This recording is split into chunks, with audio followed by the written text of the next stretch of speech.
करने जा रहे हैं हमारे क्लास 12th बायोलॉजी का लेक्चर वीडियोस, ठीक है। तो इसमें हमारा जो यूनिट फर्स्ट है वो है रिप्रोडक्शन। क्या है? Reproduction in organisms. Reproduction in organism में यहाँ पे हम कोई एक पर्टिकुलर ऑर्गेनिज्म की बात नहीं करेंगे। इसमें हम सारे तरह के ऑर्गेनिज्म यानी कि यूनिसेलुलर ऑर्गेनिज्म से लेकर और एनिमल्स तक सारे ऑर्गेनिजम्स में रिप्रोडक्शन किस तरीके से होता है, किस किस मोड से होता है और कितने तरह का होता है, ये सारी चीज़ें हम इस वीडियो में देखने वाले हैं। ओके, तो आपका जो unit first reproduction in organism है, इसमें पहला चैप्टर आता है जिसको बोलते हैं आप रिप्रोडक्शन।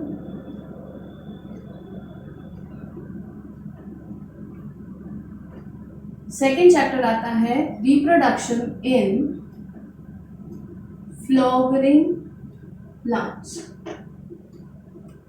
फ्लावरिंग प्लांट्स यानी कि हायर प्लांट्स। हायर प्लांट्स के अंदर रिप्रोडक्शन किस तरीके से होता है, सेक्सुअल रिप्रोडक्शन किस तरीके से होता है और वेजिटेटिव रिप्रोडक्शन किस तरीके से होता है, ये सारी चीजें आपको सेकंड चैप्टर में पढ़ने को मिलेंगी। एंड थर्ड चैप्टर जो है वो है रिप्रोडक्शन इन ह्यूमंस। तो इसमें हम पढ़ेंगे कि हमारे ह्यूमन रेस के अंदर जितनी भी रिप्रोडक्शन की प्रोसेस होती है, जितनी भी रिप्रोडक्शन के अंदर स्टेजेस होती हैं, ये सारी चीजें आपको इस चैप्टर में पढ़ने को मिलेंगी। एंड इस यूनिट का जो लास्ट चैप्टर है that is fourth, reproductive health. तो ये यूनिट जो है ये 4 चैप्टर की मिलकर बनी हुई है। रिप्रोडक्शन इन ऑर्गेनिज्म, सेकंड होगा reproduction in flowering plants and third होगा reproduction in humans and fourth है रिप्रोडक्टिव हेल्थ। तो आज के इस वीडियो में हम इंट्रोडक्शन स्टार्ट करने वाले हैं reproduction in organism, that is our chapter number 1 of class 12। तो क्लास 12 के चैप्टर नंबर 1 में रिप्रोडक्शन इन ऑर्गेनिज्म में हमें क्या पढ़ना है? हमें वही पढ़ना है जो हमने क्लास 10th में पढ़ रखा था। क्लास 10th में एक चैप्टर हुआ करता था जो था आपका life process. So life process was related to कि जितने भी लिविंग ऑर्गेनिज्म जो कि लिविंग कहे जाते हैं, वो क्यों लिविंग कहे जाते हैं? क्योंकि उनकी कुछ प्रोसेस होती हैं जो कि हर एक लिविंग ऑर्गेनिज्म क्या करता है, शो करेगा, ठीक है। तो उन लाइफ प्रोसेसेस में क्या क्या हुआ करता था, एक बार रिकॉल करते हैं। मूवमेंट्स, रेस्पिरेशन, इसके अलावा सेंसेशन, न्यूट्रिशन हुआ करता था, एक्सक्रीशन, रिप्रोडक्शन एंड ग्रोथ। तो ये कुछ प्रोसेसेस थी। इन प्रोसेस के थ्रू आप बता सकते थे कि कोई भी लिविंग ऑर्गेनिज्म कौन सी जो प्रोसेस होती है वो एक्सपीरियंस करता है अपनी लाइफ के अंदर, ठीक है। तो अब इसमें से एक जो प्रोसेस है वो है रिप्रोडक्शन, जो कि आपने क्लास 10th के अंदर भी पढ़ रखा होगा। उसमें human reproduction and plant reproduction का थोड़ा सा इंट्रोडक्शन था एंड साथ ही साथ उसमें एक और चीज थी कि जो रिप्रोडक्शन यूनिसेलुलर ऑर्गेनिजम्स में होता है वो था। तो आइए शुरू करते हैं।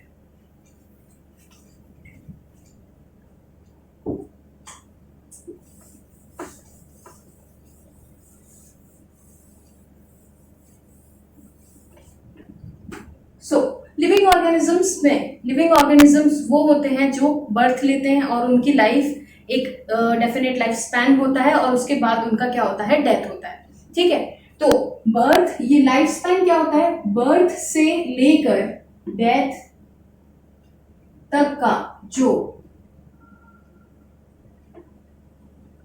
टाइम पीरियड होता है, बर्थ से लेकर डेथ तक का जो टाइम पीरियड होगा उसको क्या बोलते हैं हम, लाइफ स्पैन बोलते हैं। क्या बोलते हैं? Life span. अब दुनिया में इतने सारे ऑर्गेनिजम्स हैं तो सबकी लाइफ स्पैन एक जैसा तो नहीं होता है, सबका लाइफ स्पैन डिफरेंट होता है। एंड ये जो लाइफ स्पैन होता है ये डिपेंड करता है कि वो ऑर्गेनिज्म इवॉल्व कैसे हुआ, ठीक है, वो किस तरह के हैबिटेट्स में रहता है, उसकी बॉडी की क्या एनाटॉमी है, क्या फिजियोलॉजी है, इंटरनल स्ट्रक्चर किस तरह के है, उस बेसिस पे उसका लाइफ स्पैन डिसाइडेड रहता है। ठीक, हर एक ऑर्गेनिज्म का लाइफ स्पैन डिफरेंट डिफरेंट होगा, इंक्लूडिंग प्लांट किंगडम। अगर आप सिर्फ ओनली प्लांट्स की बात करते हैं तो प्लांट्स के अंदर भी सबका लाइफ स्पैन एक जैसा नहीं होता। हर एक इंडिविजुअल प्लांट का लाइफ स्पैन, एक तरह की species of plant have different life span. Similarly animals के अंदर भी डिफरेंट डिफरेंट स्पीशीज का डिफरेंट डिफरेंट लाइफ स्पैन होता है। तो यहाँ पर बोर्ड के साइड में मैंने कुछ लाइफ स्पैन लिखे हुए हैं depending upon their average life span, क्योंकि डेथ तो कभी भी हो सकती है, किसी भी वजह से हो सकती है, एक्सीडेंटल भी हो सकती है, किसी डिसीज के थ्रू भी हो सकती है। तो हम ये नहीं कहेंगे कि उसका लाइफ स्पैन छोटा है किसी का और किसी का लाइफ स्पैन बहुत ही ज्यादा बड़ा है एक ही सिंगल स्पीशीज में, ऐसा हम नहीं बोल सकते। तो सबसे पहला जो है बटरफ्लाई, बटरफ्लाई का life span on an average माना गया है 1 to 2 वीक्स। क्या माना गया है?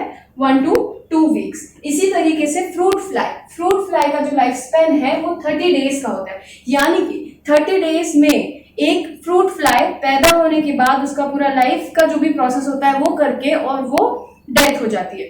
ठीक है, इसके बाद हम बात करते हैं क्रो। तो क्रो का जो लाइफ स्पैन होता है वो 15 ईयर्स है। कितना है? 15 ईयर्स, जो कि बहुत ज्यादा है अगर आप बटरफ्लाई और फ्रूट फ्लाई से देखेंगे, और बहुत कम है अगर आप नीचे वाले ऑर्गेनिज्म जो मैंने लिख रखे हैं उनको देखेंगे तो। ठीक, सिमिलरली डॉग का एक लाइफ स्पैन जो होता है वो 25 to 30 ईयर्स होता है, मतलब ये वेरी कर सकता है। 25 से 30 ईयर्स के बीच में एक नॉर्मल हेल्दी डॉग जो होता है वो अपना लिविंग करेगा। इसके बाद हम बात करते हैं पैरेट। तो पैरेट का लाइफ स्पैन अनएक्सपेक्टेडली बहुत ही ज्यादा होता है, 140 ईयर्स तक हो सकता है। ठीक है, एंड जो हम सभी को पता है बैंगन ट्री, जो बहुत बहुत कॉमन है, इसका जो लाइफ स्पैन होता है वो 200 to 300 क्या हो सकता है? ईयर हो सकता है। ओके, तो ये तो थे डिफरेंट डिफरेंट लाइफ स्पैन। इसके अलावा एनसीईआरटी की बुक में बहुत सारे और ऑर्गेनिज्म मेंशन किए गए हैं, वहां पे उनका लाइफ स्पैन भी दिया गया है, तो आप उसको रेफर कर सकते हैं। इसके बाद हम बात करते हैं रिप्रोडक्शन इन ऑर्गेनिजम्स। तो अब हम बात करते हैं कि रिप्रोडक्शन होता क्या है, व्हाट इज रिप्रोडक्शन। सबसे पहले इस चैप्टर को समझने से पहले हमें ये पता होना चाहिए कि रिप्रोडक्शन है क्या। ठीक है, तो रिप्रोडक्शन एक ऐसा प्रोसेस है जिससे कि डिफरेंट डिफरेंट ऑर्गेनिज्म अपनी इस अर्थ पर क्या करते हैं? एग्जिस्टेंस बना के रखते हैं। डिफरेंट डिफरेंट स्पीशीज का जो एग्जिस्टेंस है वो बना रहता है इस अर्थ पर, और ये क्या होता है? जनरेशन आफ्टर जनरेशन को कंटिन्यू करने के लिए एक ये प्रोसेस होती है जो कि कोई भी लिविंग ऑर्गेनिज्म होगा जो प्रोड्यूस करेगा अपने ऑफस्प्रिंग्स, अपने यंग वंस को प्रोड्यूस करेगा, उस प्रोसेस को क्या बोलते हैं? आप रिप्रोडक्शन बोलते हैं। ठीक है, तो इसकी डेफिनेशन क्या हो जाएगी? Reproduction it is the process to produce young ones. Clear? Reproduce to produce the young ones. अब रिप्रोडक्शन के टाइप्स भी होते हैं। टाइप्स किस बेसिस पे होंगे? रिप्रोडक्शन कई तरीके से हो सकता है, एसेक्सुअल हो सकता है, सेक्सुअल हो सकता है, जैसा कि हम सब जानते हैं। तो एसेक्सुअल सेक्सुअल रिप्रोडक्शन हम किस बेसिस पे बोल रहे हैं? हम बोल रहे हैं कि जो ऑर्गेनिजम्स होते हैं, हमें पता है ऑर्गेनिज्म कितने तरह के हैं, यूनिसेलुलर है,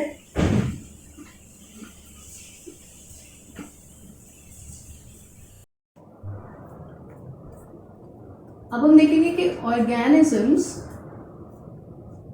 जो कि दो तरीके से डिवाइड किए जा सकते हैं, unicellular and multicellular. Unicellular multicellular आप जानते ही हैं। ठीक है, तो यूनिसेलुलर ऑर्गेनिज्म और मल्टीसेलुलर ऑर्गेनिज्म में किस तरीके से रिप्रोडक्शन होता है और इनके अंदर कौन से ग्रुप्स आते हैं ऑर्गेनिजम्स के, वो हम देखने वाले हैं। जैसे कि यूनिसेलुलर ऑर्गेनिज्म के 2 किंगडम हुआ करते थे, एक हुआ करता था मोनेरा और एक हुआ करता था प्रोटिस्टा। ये कहाँ हुआ करते थे? ये हुआ करते थे आज से 1 साल पहले आपके 11वीं क्लास के अंदर। ठीक है, तो मोनेरा के अंदर आते थे बैक्टीरिया। अगर आप भूतकाल में जाएंगे तो आपको याद आएगा कि मोनेरा के अंदर बैक्टीरिया हुआ करता था, एंड प्रोटिस्टा के अंदर क्या हुआ करते थे? पैरामीशियम,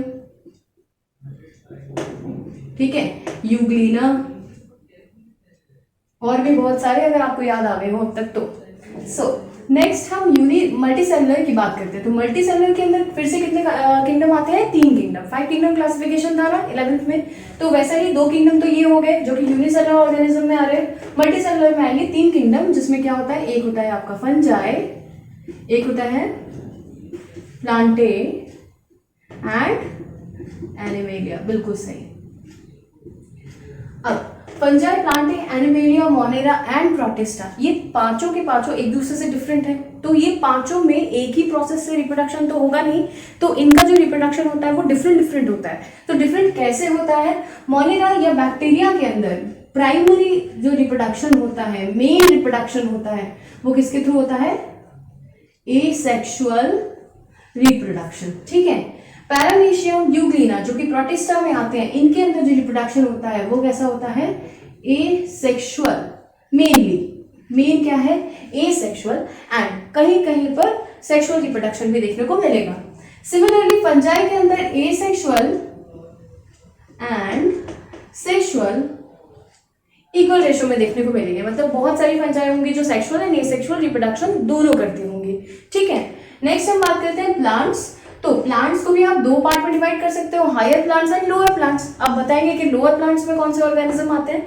तो लोअर प्लांट्स में वो वाले ऑर्गेनिज्म आएंगे जिनको हम एल्गे बोलते हैं। सो लोअर प्लांट्स में मेन रिप्रोडक्शन जो होगा एसेक्सुअल एंड कहीं कहीं होगा सेक्सुअल। एंड हायर प्लांट्स के अंदर क्या मिलेगा आपको? Sexual reproduction. अब हायर प्लांट के अंदर सेक्सुअल रिप्रोडक्शन तो मिल रहा है, लेकिन साथ में एक तरह का और होता है जिसको बोलते हैं आप वेजिटेटिव प्रोपेगेशन। ये सारे वर्ड्स, ये जो भी कुछ मैं अभी लिख रही हूँ, ये सारी चीजें हम एक्सप्लेन करेंगे एंड आपको समझ आ जाएगा कि यहाँ पर वेजिटेटिव रिप्रोडक्शन का मतलब क्या है। ठीक है। सेक्सुअल रिप्रोडक्शन है तो किस तरीके का है।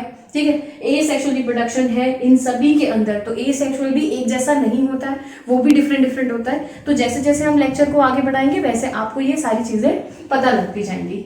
एनिमल्स के अंदर प्राइमरी जो रिप्रोडक्शन होगा वो कैसा होता है? Sexual reproduction.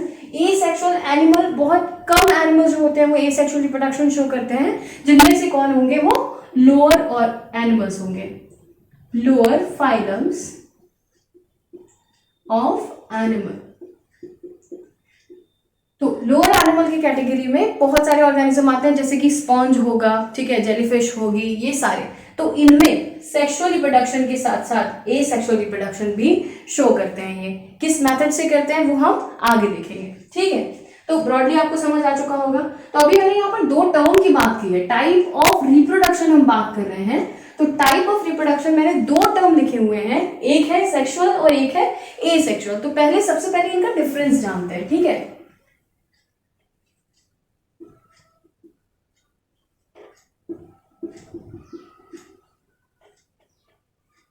Asexual and sexual reproduction broadly थोड़ा बहुत सबको पता होता है। तो एसेक्सुअल रिप्रोडक्शन क्या होता है? जिसमें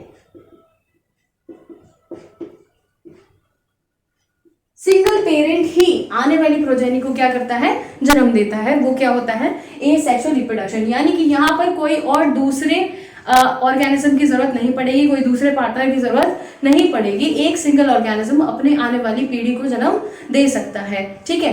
एंड यहां पर जो होता है ये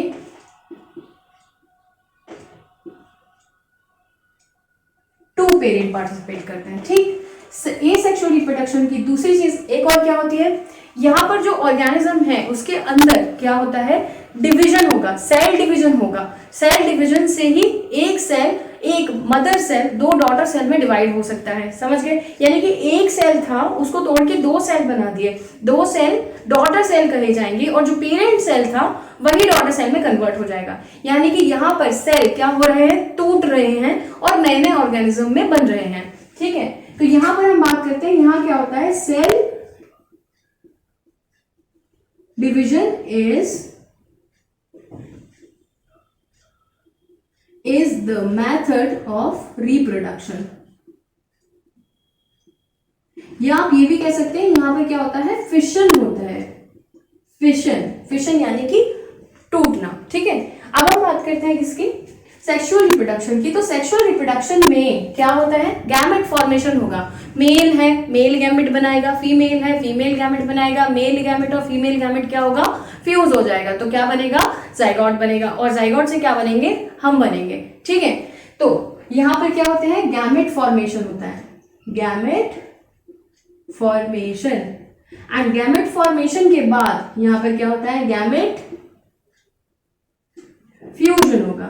तो डिफरेंस देख रहे हैं, फिशन होता है यहां पर यानी कि टूटना, और यहां पर क्या हो रहा है, फ्यूजन हो रहा है, फ्यूजन होगा एंड जो प्रोडक्ट बनेगा वो क्या होगा, जाइगोट फॉर्मेशन। यहां पे जाइगोट फॉर्मेशन होता है, यहां पर ऐसा कुछ भी नहीं, यानी कि no gamete and no zygote. Clear? ठीक है। अब यहां पर जब बाहर से कोई और ऑर्गेनिज्म पार्टिसिपेट ही नहीं कर रहा है तो यहां पर इंटरमिक्सिंग डीएनए की होगी, नहीं होगी। अगर इंटरमिक्सिंग नहीं होगी तो क्या कोई चेंजेस आएंगे, बिल्कुल भी नहीं आएंगे। यानी कि यहाँ पर जो एसेक्सुअल रिप्रोडक्शन करने वाले ऑर्गेनिज्म हैं उनके बच्चे हूबहू उनके जैसे ही होते हैं, कोई भी चेंज नहीं होता, 0.000% कोई चेंज नहीं होता। ठीक है, यानी कि सच टाइप ऑफ ऑर्गेनिजम्स उनको हम क्या बोलेंगे, जो कि बिल्कुल अपने पेरेंट से आइडेंटिकल होते हैं, उन ऑर्गेनिजम्स को बोला जाता है क्लोन्स। क्या बोले जाता है, क्लोन। तो यहाँ पर जो ऑफस्प्रिंग है वो क्या होता है, क्लोन होता है। Offspring is called clone. क्या कहा जाता है, क्लोन। एंड यहां पर क्लोन नहीं कहा जाएगा बिकॉज मम्मी का डीएनए पापा का डीएनए मिला तो कुछ और डीएनए बनेगा, हूबहू ना मम्मी बनेंगी ना पापा बनेंगे, समझ गए। तो इन दोनों की इंटरमिक्सिंग हो रही है तो यहां पर क्या होंगे, क्लोन्स नहीं होंगे। यहां पर ऑर्गेनिज्म क्या होगा, वेरिएशन शो करेगा। ऑर्गेनिज्म क्या शो करेगा, वेरिएशन शो करेगा, बिकॉज यहां पर क्या हो रहा है, intermixing of DNA, intermixing of DNA.